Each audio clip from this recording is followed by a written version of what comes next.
Hello, hello, hello, hello, hello, guys. Good afternoon. Good afternoon, good afternoon.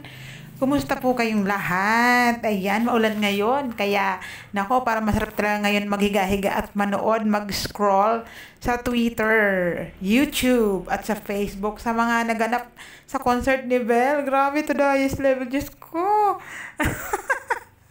Na-excite na naman kasi ako mga madam kasi, alam ko din naman ako nakapunta ng Maynila. Oo. Nanood na lang ako dito sa mga 'di ba, mga clip diyan sa online, lalo na sa Twitter. Grabe, hindi ako makamove on. Alam niyo naman 'di ba, super busy na ako mga madam. Tapos parang nagpahinga ka lang or na busy ka lang, pero kapag mapanood mo yung video ng Don Bell. Grabe, as in, mabubuhay na naman talaga yung Don Bell Heart. No, Diyos ko, hindi ko talaga mabigilan yung kilig ko. Mga wala, my God.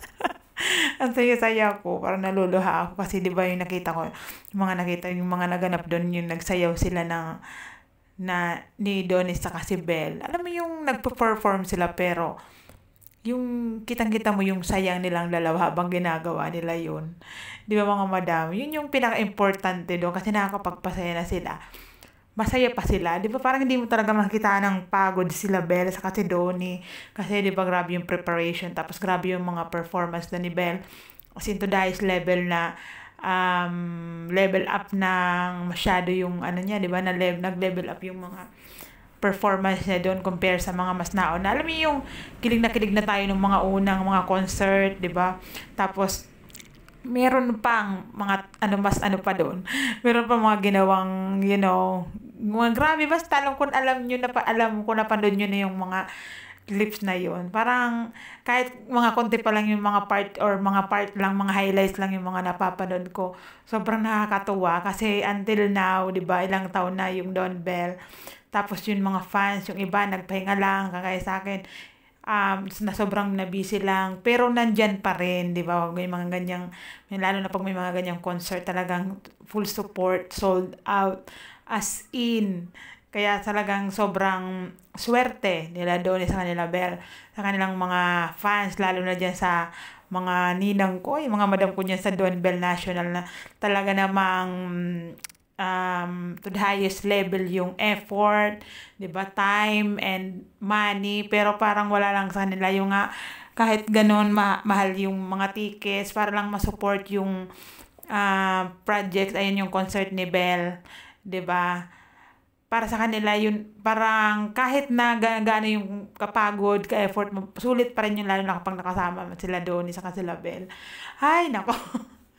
'Di ba? Tapos yung concert na yun is para sa birthday ni Belle, pero yung performance doon, 'di ba? Tapos yung yung support ni Donnie, yung presence ni Donnie nandun talaga, na yun yung nakapagpasaya sa mga fans. Pero 'di ba yung title is Bell Concert yun, 'di ba? Yung Believe, 'di ba? So, naka-highlight yung pangalan ni Belle, pero nandun si Donnie to support, 'di ba? Nag-perform pa siya. Yun yung masaya kasi talagang anuhan silang dalawa pa rin, nagsusuportahan pa rin. Lalo na si Donnie na wini-wish niya lagi si Belle na laging masaya, ganyan, 'di ba?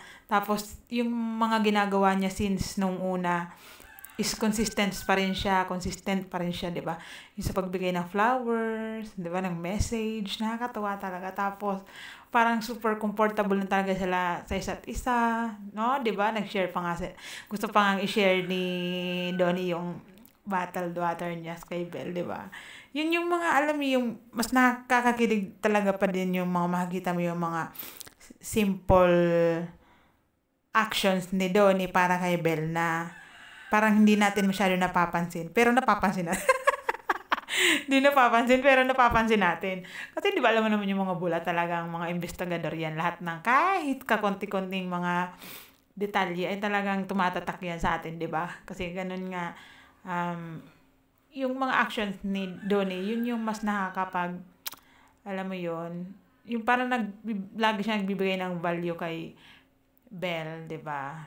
Kahit na mga ganun sa kalit na bagay. So yun, 'di ba? Yun mga madam kasi saka natutuwa ako kasi kahit papaano may mga nagko-comment pa rin dito sa ano ko sa channel ko na nasa na daw yung channel ko, yung vlogs ko, miss na daw nila ako.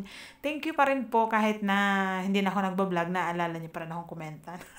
So ayan niyo po, magta-try pa rin po ako. Nahiya na nga ako kaya hindi pa ako masyado nag-vlog kasi baka hindi na ako updated sa life nila doon at nila Belle. Pero kahit na busy nga, yan, nag-ano pa rin ako, nag-scroll, nakabantay pa rin ako sa mga ganap. So yun, at forever, syempre forever in my heart ang Don Bell, kaya hindi yan mawawala sila sa akin. At any time na pwede at nakita ko na meron akong dapat i-vlog, gusto kong i-share sa inyo, mag-vlog pa rin po ako. So yun lang mga madam, maraming salamat po sa inyong patuloy na pakikinig dito sa ating channel. Sa grabe nakakatuwa at nakakilig yung ganap nung concert. Na masabi mo talaga super, super. Alam mo yung parang mas lalong gumaganda yung samahan nila doon sa kanila Belle. More projects pa sa kanila, di ba? Tapos ang daming mga ano ni Belle, mga promotions, yan. Deserve na deserve talaga nila yan, lalo na si Donnie. Kasi hindi siya nagbabago kay Belle. So wala akong nakikita as in, nagbago. Meron nagbago. Ang ibig sabihin nun is papunta sa maganda, hindi sa negative, o, di ba? Nagbago yung parang tipon dati medyo, alam mo yon yung reserve pa siya, pero ngayon, nako. Alam niyo na. Ay, nako. So, yan mga madam. Maraming salamat sa inyo po. God bless you all. Bye-bye.